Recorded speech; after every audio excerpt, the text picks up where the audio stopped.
Thank you for downloading The Luminous Mind, episode number 33. Every time I've gone over an edge, my wings appear or the net appears. Something happens that is beyond magical that you couldn't have anticipated. So my catchphrase is, what if wonderful?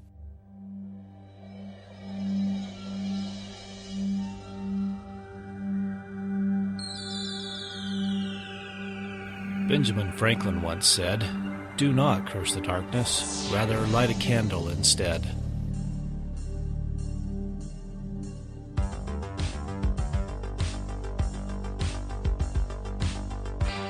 If you're ready to set your mind on fire, then prepare yourself for the Luminous Mind with your host, Rebecca Bowman.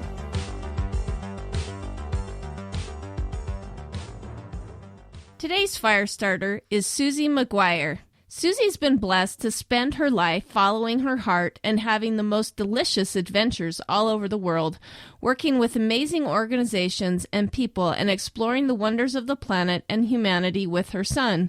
For more than 30 years, she's worked with some of the world's most leading companies such as Unilever, Pepsi Company, and Facebook, helping the people who work with them become more powerful, more creative, and more impactful. She has supported teams that set out to solve huge and complex problems and develop leaders at all levels. She's designed and delivered many programs that were global in scale, truly transformational, and heart-driven. The organization that she created 20 years ago still does amazing work, and she's the proud founder and CEO of that company. In the last 12 years, she's traveled the world with her son, visiting no fewer than 50 countries on 4 continents. So welcome, Susie, to the Luminous Mind. And we have a great unschooler here that's going to give us an insight into what world schooling is like. So would you go ahead and tell us a little bit more about your family and maybe some of your hobbies and passions? Okay, well, I'm very delighted to be talking to you. My name is Susie, and it's just my family is myself and my son, has been from the beginning. And our passions are travel. Obviously.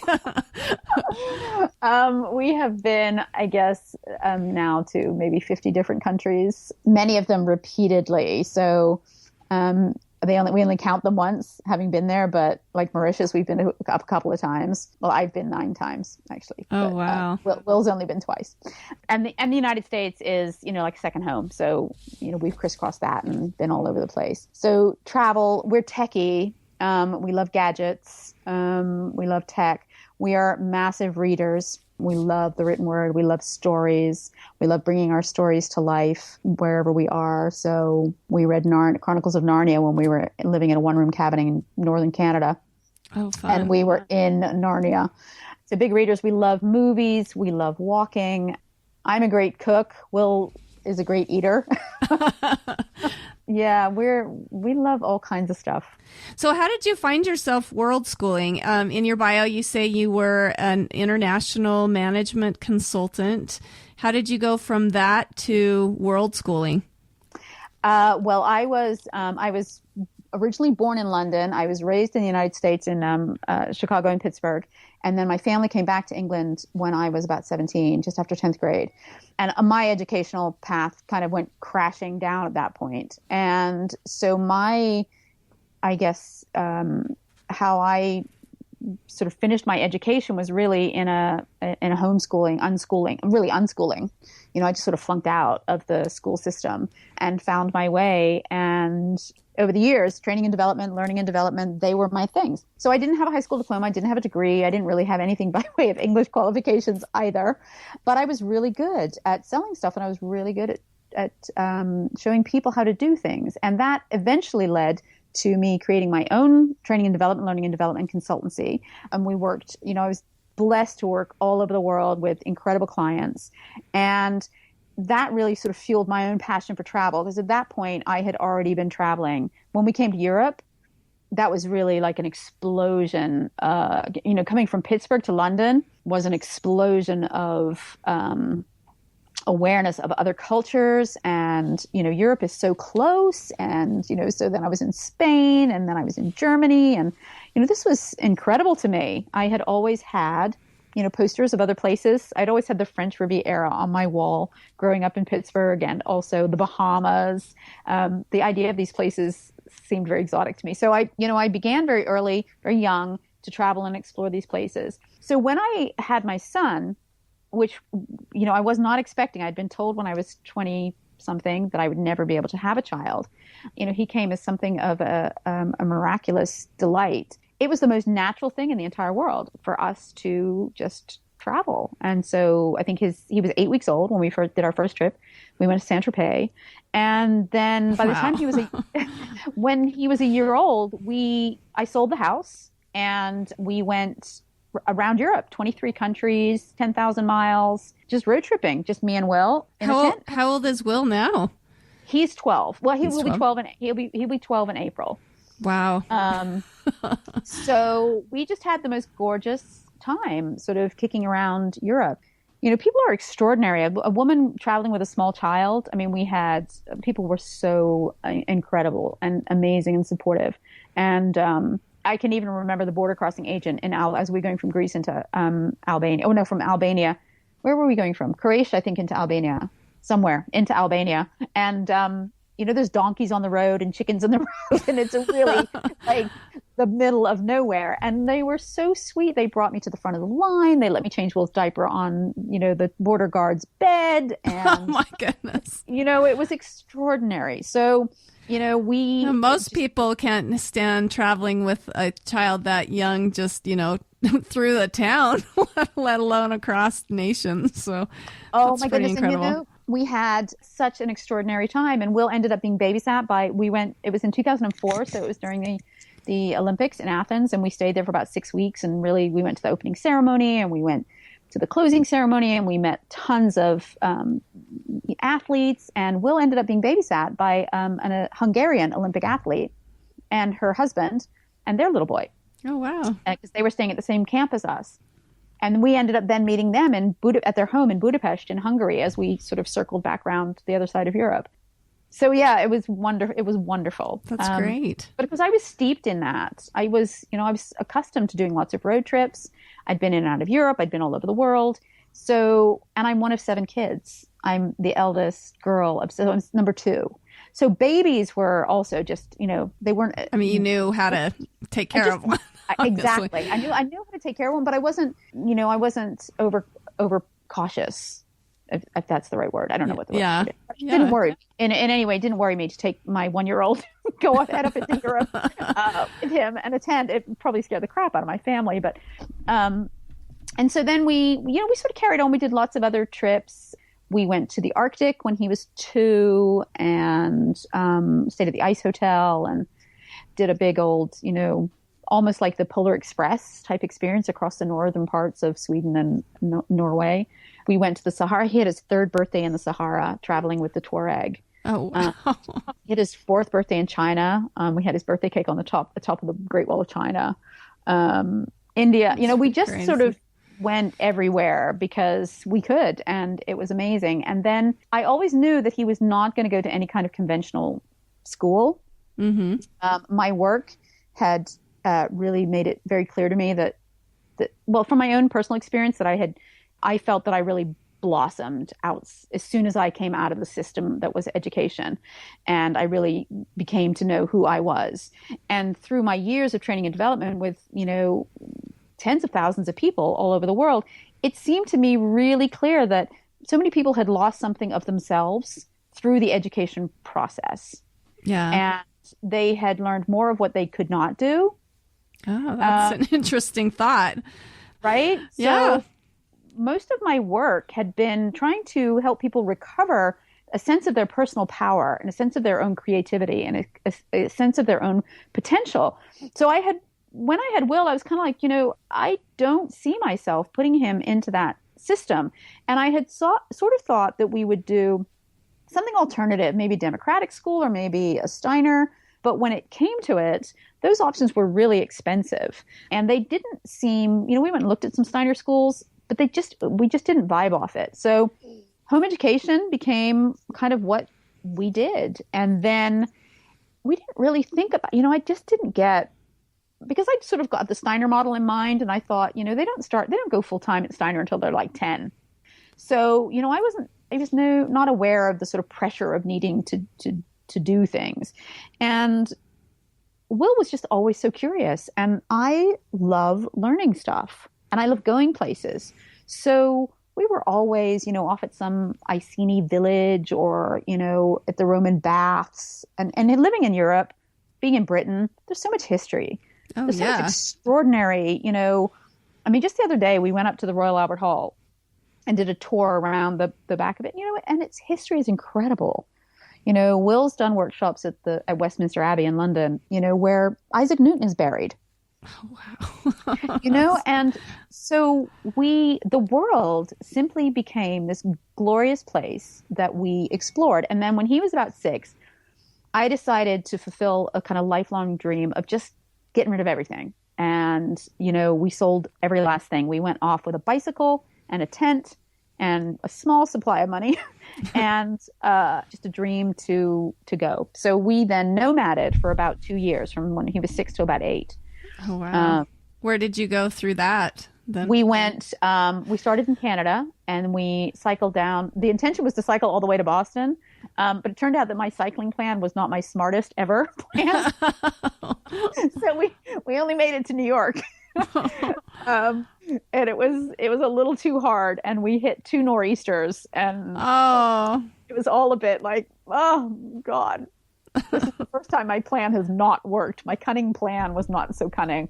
But then we went across the United States, and then I very, very fortunately, as a throwback from my old work, I got a message from an old client who was by then the head of learning at Facebook.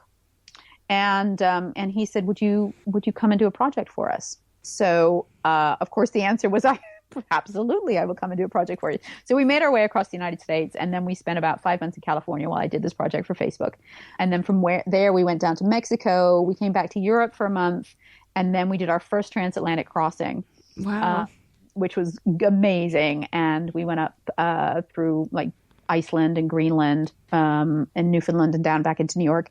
Then we spent 6 months in Canada. We rented a little cabin on a lake in the middle of nowhere, and had an amazing time there. And then we went down the East Coast of the United States and spent a lot of time in Florida. And then we did another transatlantic crossing, coming down the southern part of the Atlantic, passed through the Azores and Portugal, and came that way back around. So world schooling, I mean, you just came upon the philosophy just kind of naturally then, sounds like. Yes. It was sort of that's what we're doing. And it came to a point when we would be traveling and people would say, well, what about school? And I would say, oh no, Will's home educated or homeschooled, depending where we were. And then it seemed like, but we're not at we're not at home.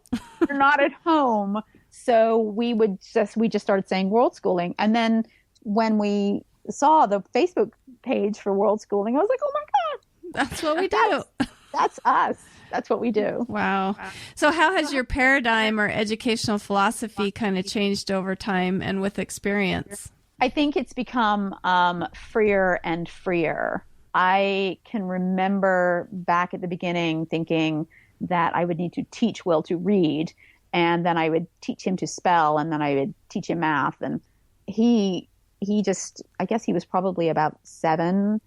And he was going, what does that say? What does that say? What does that say? What does that say? So we bought a pile of Oxford Learning books, and we just worked our way through them. At the end of it, he could read.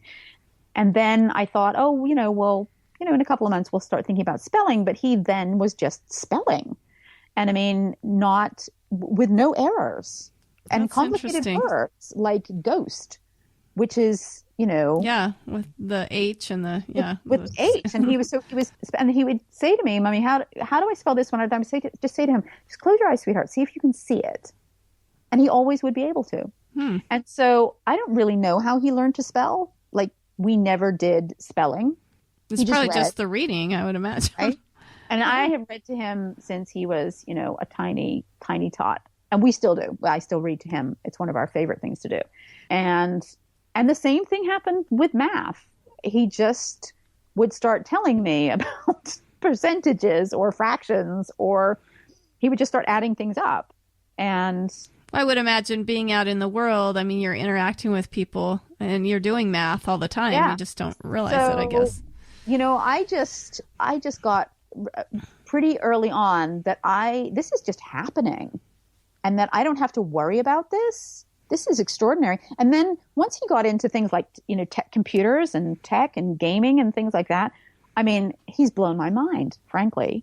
And now I am very firmly of the view that I would not impose any restriction on where his mind wants to go, because all I would be doing would be limiting him. You know, like his mind is it goes in so many extraordinary ways. So have you kind of found that as he finds stuff that he loves, it expands the learning, and that's how he's learning all the math, and like you said, when he got into the computers, I mean, that's kind of how he's been able to expand all of those types of desires, right? I mean, those Absolutely. types of learning. I mean, I've come to call it love-based learning. I'm not an enormous fan of the unschooling thing. It's just got a sort of slightly negative connotation. But love-based learning, when he loves something, it's extraordinary to watch him. I love how you change that, because it does, when you say unschooling, it just sounds like people aren't learning. Yeah, he's learning the stuff that he loves. And effortlessly and with such a diligence. I watched a TED Talk not that long ago where a lady was talking about the importance of grit and the importance of getting our kids to have grit and, you know, to stick at stuff and in a school context. And I thought, he desperately wants to figure out how to change the code in his Minecraft, the back end of his Minecraft. He doesn't want the swords to look like diamond. He wants them to look like emerald. And he wants it to say emerald. So he just dives in and figures it out. And I don't even know how he does it. But the determination that he shows once he's decided he wants to do something is phenomenal. Yeah. Like you said, you don't want to stop that. So I don't want to get in the way of that. So have you ever received any really great advice that you would like to share with us? You know, when I very first got pregnant with Will, there was a lady who I always used to call her Mrs. Pooh. I can't even remember the derivation, why I called her Mrs. Pooh, but she became Auntie Mrs. Pooh. And she said to me, say no as infrequently as possible. Like, use that word sparingly. And that has been the best advice that anybody, apart from like the sleep advice when you first have your baby. Someone said to me, when they're asleep, you be asleep. And that was amazing advice. But I think the parenting advice that I hold dearest to my heart and I have found to be most right is don't say no unless you absolutely have to. Yeah, trying to find a way to answer them without using that word. I mean, you're just rephrasing things in a way even. It doesn't stop their learning, right? Is that what you're meaning? Well, just because Will is Will by name, Will by nature. He's a very determined chap, and what I find is that when I have said no to him about something, he will say, well, let's consider it from this point of view, Mommy. He will come at it from another place that will often make me, is often given me pause for thought to think, well, actually, yes, why did I say no? And I'm really conscious that even though sort of post 16, 17 years old, I wasn't really educated myself. I was kind of unschooled or love-based learning or whatever. They're still in me. I was in the system for a long time. Yeah. And so I still have sometimes this sort of default setting, which Will does not have. And so I've learned to really listen to the case that he makes. Yeah. And it pretty much always, I'm like, okay, I can see that, and so I've just given up on no. Well, it sounds like if anyone needs to be unschooled, it's us that went through the system. Right. Somehow we have to come out of what we know and learn something new. Well, it's not even, it's just trigger, right? It's just it's programming. Yeah, exactly. So, a lot of people use schools as their socialization base. What do you think about socialization, and what do you think it means to be socialized? To me, to be socialized means that you can participate in community and that you can be amongst other people and be a sort of positive addition to society. And Will he will effortlessly speak to anyone and everyone of any age. And it doesn't matter the setting. He will go and play with it. He will go, we might be in the supermarket and there'll be a baby crying. He will wander over and he will calm that baby right down. And he will talk to the mother and he will say, your baby's so cute, or, he's very expressive. I think we've been blessed through all of our travels. I'm very outgoing. I delight in meeting people. So wherever we have been, we have always found, even if it's been, I guess a little bit like even from the beginning where we end up making friends on a beach in Greece and then we end up, kind of visiting them in their home in Hungary. Lots of examples like that where we're just engaging with people all of the time. And when we go on our transatlantic crosses, we're always sitting at tables with interesting people. But wherever we are, where we're sort of for a period of time, will join, maybe the Scouts or, a kids group. We've been based here in the UK for nearly, I guess 3.5 years now. And we are so, so blessed here to have, there are home educators everywhere. Yeah, there's it's growing. Just loads of us. So, 2.5 years ago, I guess, Will got into Minecraft, as did, all the kind of kids about his age. We set up a Minecraft club. So everybody came to our house every other Wednesday, and initially for 3 hours, and then we made it 6 hours. And oh my goodness, it's extraordinary. He goes to a youth club every other Wednesday, opposite Wednesdays to Minecraft club. We have a big social gathering where, families of kids all ages, we all meet up. There's a film club. There's, So it sounds like he has plenty of peers that are friends. Oh my goodness. So many. And I think what's been absolutely gorgeous is that even though we left the UK for a couple of years and then came back, most of the kids that he is friends with now, we have known since he was 5. Wow. And they're all just sort of hitting, adolescence. And it's gorgeous to see all this wonderful group of kids.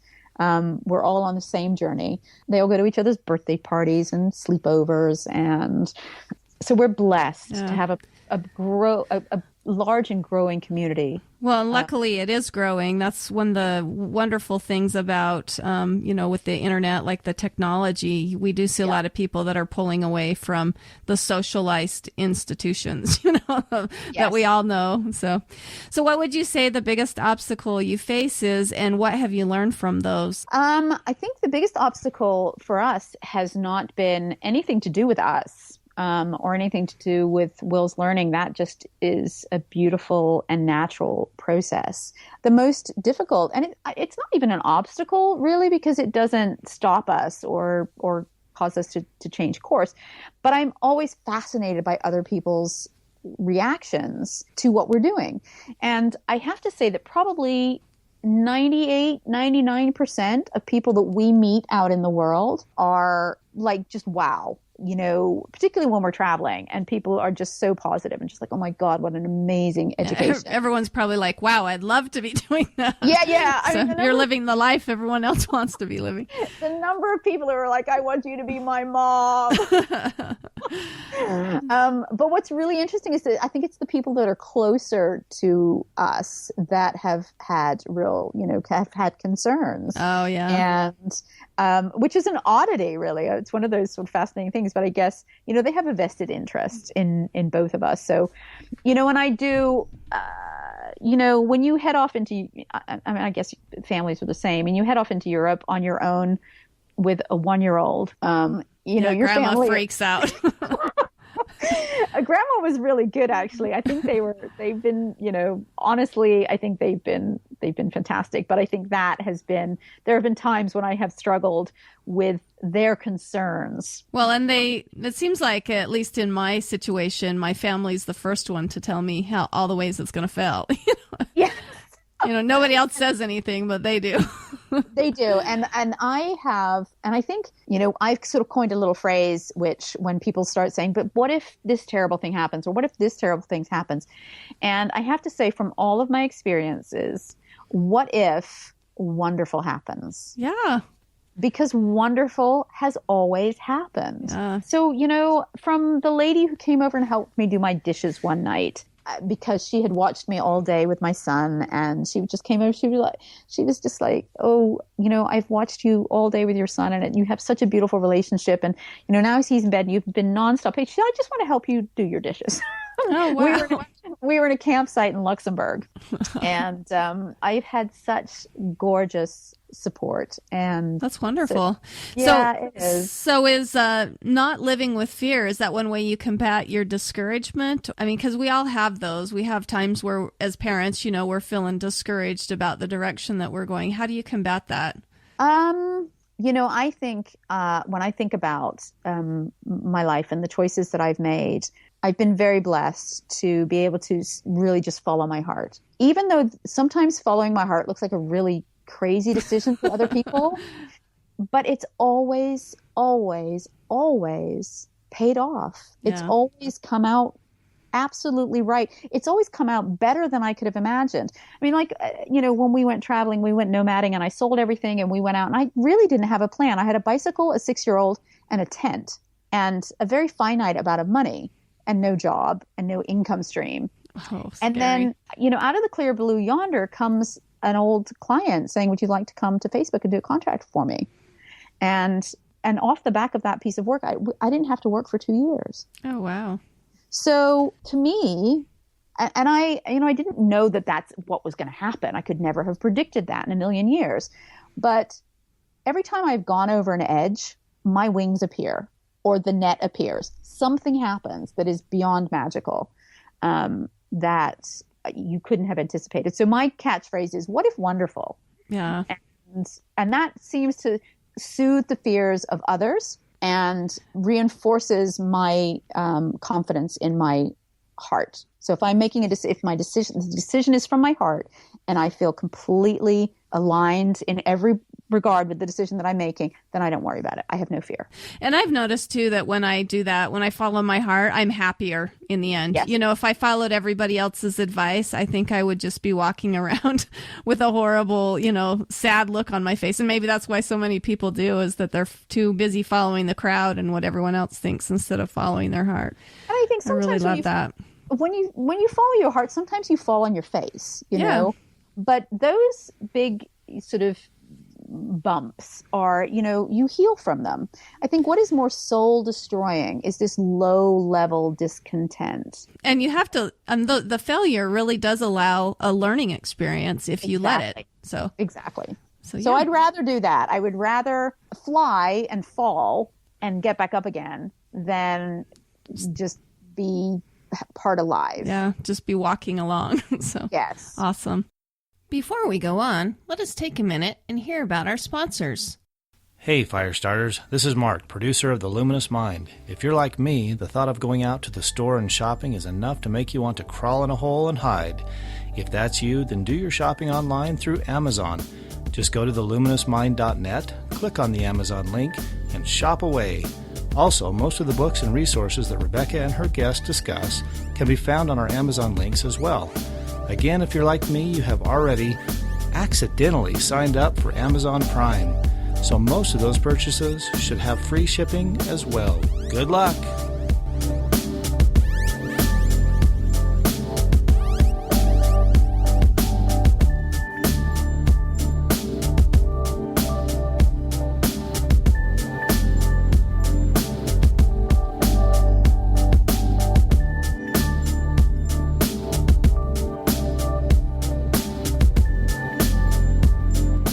Welcome back to The Luminous Mind with Susie Maguire. So what are some successes that you've seen? We've talked a lot about how Williams just led his education. What are some other successes that you've seen? What I love is is the way it all sort of melds together in his mind. One of my favorite things, we every year we do charity stuff of some kind, two or three different charitable things, and we had there was a big East African crisis. I think the summer that we were first back here, and we read this story, and it literally had me in tears, of this woman who was walking with her children, and one of her children was dying, and she couldn't carry them all, and she had to make a choice, and she had to leave one of her children by the side of the road. And I was so in pieces about this. I know that, and I was in floods of tears, and Will came over and he's like, "Mommy, what do you?" I said, "Well, we have to do something." And then I thought, you know what? This is a crisis where women are walking with their children. That's what we're going to do. We're going to walk. So we made a big sign, and we put a big, we made a charity page, and we went and we walked. We walked 15 miles, and we got up in the morning and we walked 15 miles, and we raised, I think, nearly £2,500, which is probably $3,500 in our walk for the day. Wow. And so it's a very palpable success. A couple of weeks later, Will said to me, "Mommy, I want to do my own challenge and raise money for the children." And so he said, I'm going to read 21 books and in 2 weeks. So I was like, okay, that's awesome. Will you make me a page, Mommy? I'll make you a page. And then he couldn't choose. So no, I'm going to read 36 books, Mommy. No, I'm going to read 42 books, Mommy. So he ended up with this pile of 42 books, all of which were over 100 pages each. Wow. And they were history books and science books, and like the horrible histories, the horrible science books. There was some Shakespeare, there was some horrible Henry. There was all kinds of stuff in there. But 42 books, all over 100 pages to read in 2 weeks. He was 8 years old. Wow. And he decided that he had to read 400, I think an average of just under 400 pages a day to get there. And he did it. Wow. And we made him this chart, and every day he would chalk off the books, and probably about day 9 or 10, he was flat. He was like, ugh, because 400 pages a day is a lot for anybody, day after day. Yeah. But he dug in and he did it. And I think that was one of my most amazing, to see him decide to do something. Well, definitely don't tell him that he's not going to. I mean, what did you say? He was 8 and he was reading Shakespeare, and he was 8. Things like that. They were children's adaptations of Shakespeare, so they weren't the original Shakespeare. But still, it doesn't sound like easy reading. So. It was extraordinary. And then my other favorite story was a couple of years ago, and he'd had a big year. He'd learned to do a whole bunch of stuff. And I said to him, "Hey, sweetheart, you know what would be awesome if you write down all the things that you're now capable of doing at the end of this year?" And he was like, "That's a good idea, Mommy." And he went away, and like 2 minutes later, he was back, and he handed me this piece of paper, and it just said, "I am capable of anything." Oh, wow. And that sits on our fridge to this day, because I was blown away by it. That is what this style of education has given him. This instinctive, this intuitive, this effortless sense that he can do anything. And I think that is, I almost felt like sort of going, well, my work here is done.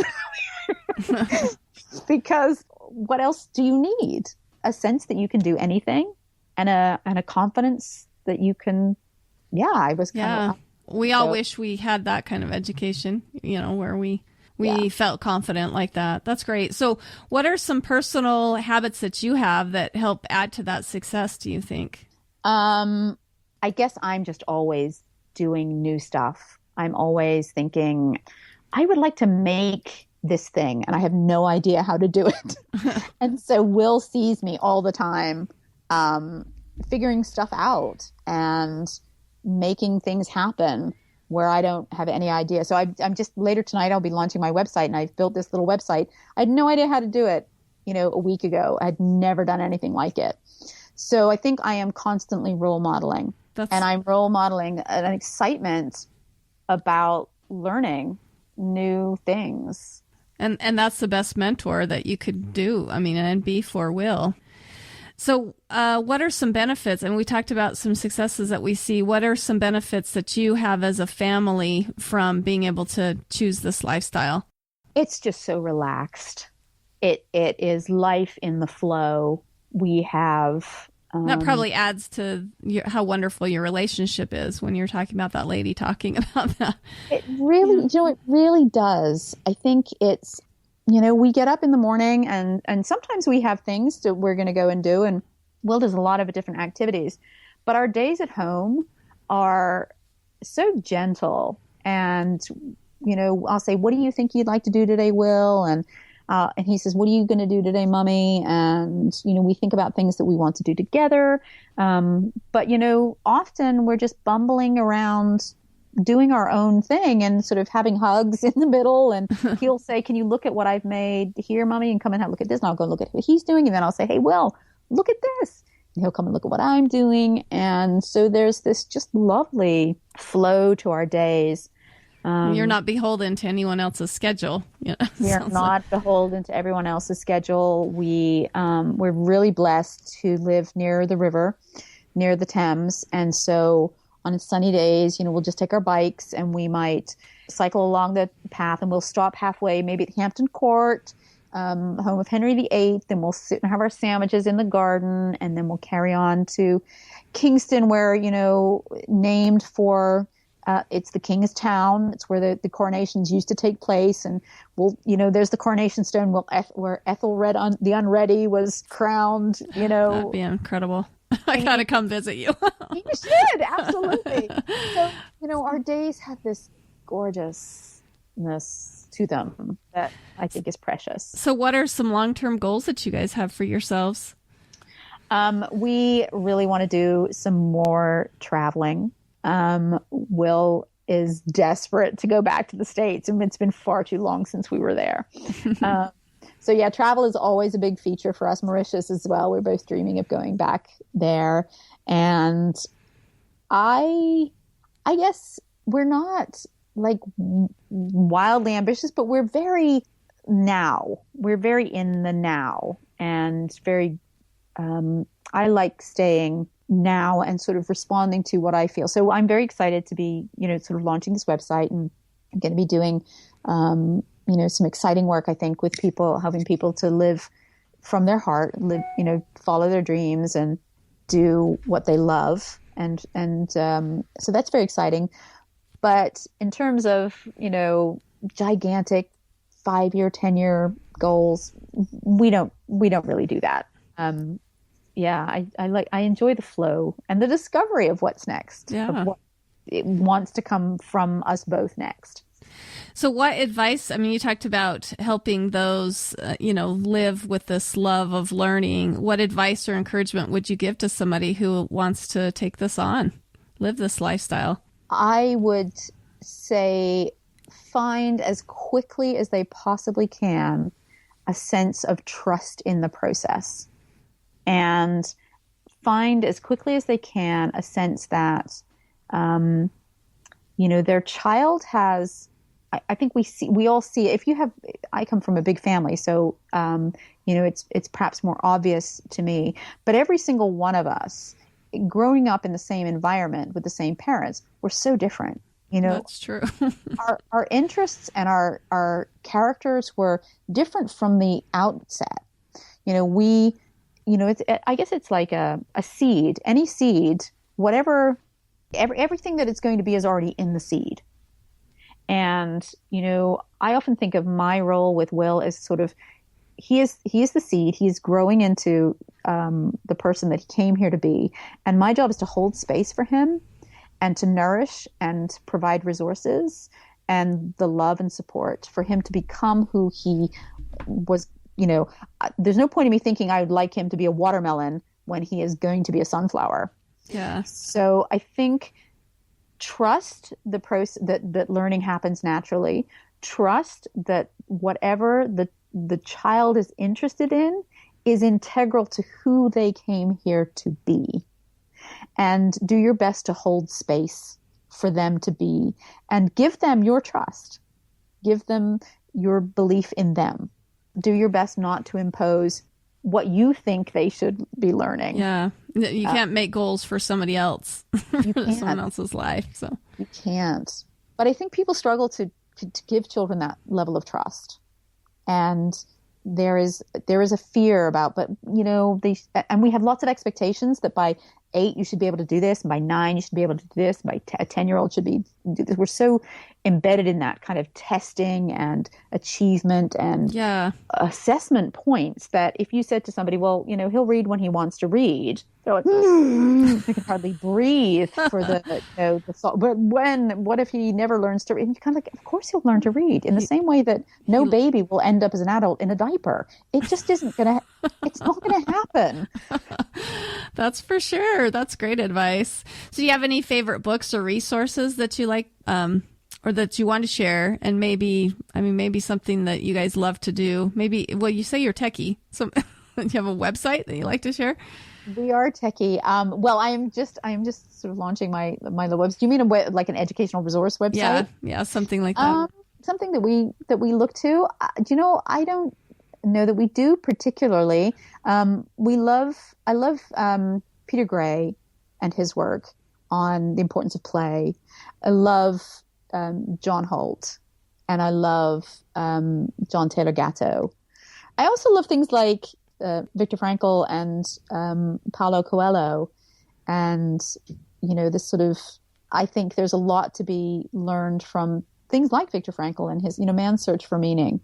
That sort of thing tends to inform how I approach life. I find that I think we are all on a search for meaning, and I think children are too. So lots of different things. Yeah. Also Harry Potter. He's one of my favorites, I have to say.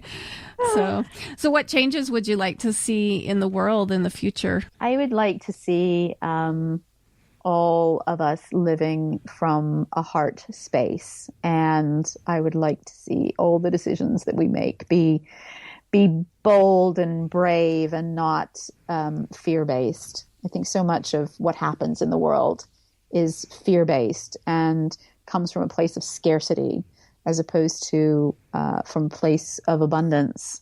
So I find myself incredibly hopeful about the future. I was saying to somebody the other day, because all of my work I do on a donation basis, so free at the point of delivery, if you know what I mean. Wow. The exchange is the sort of means or method of exchange is love.